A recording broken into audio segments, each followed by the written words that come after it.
Bujjamma homework చేసుకుంటూ ఉండగా అంజు శరీరంలో ఉన్న ప్రచండ బుజ్జమ్మ దగ్గరికి వస్తాడు. అంజు గొంతులోనే మాట్లాడుతూ హోంవర్క్ చేస్తున్న బుజ్జమ్మని బుజ్జమ్మ అని పిలుస్తాడు.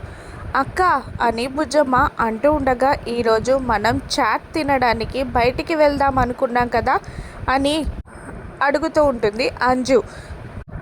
సరే అక్క అంటూ అంజు పాప చేయి పట్టుకొని రూమ్ నుండి బయటికి వస్తూ మెట్లు దిగుతూ ఉంటుంది బుజ్జమ్మ. మరోవైపు బుజ్జమ్మని కాపాడడానికి ఆలోచనలు చేస్తూ ఉపాయాలు వేస్తూ ఉంటాడు గుప్తా గారు.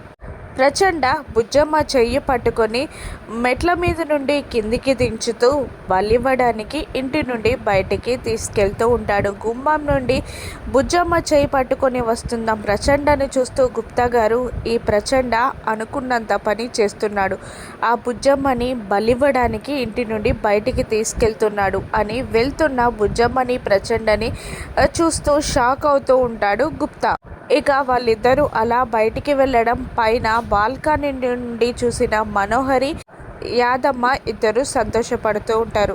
బుజ్జమ్మని బలివ్వడానికి బయటికి తీసుకెళ్తూ ఉంటాడు ప్రచండ. ఇక బుజ్జమ్మ బయటికి వెళ్తుండా ప్రచండ వ్యూహాన్ని ఎలా తిప్పికొడుతుంది బుజ్జమ్మ రాను ఎపిసోడ్స్లో చూద్దాం. Thank you for watching.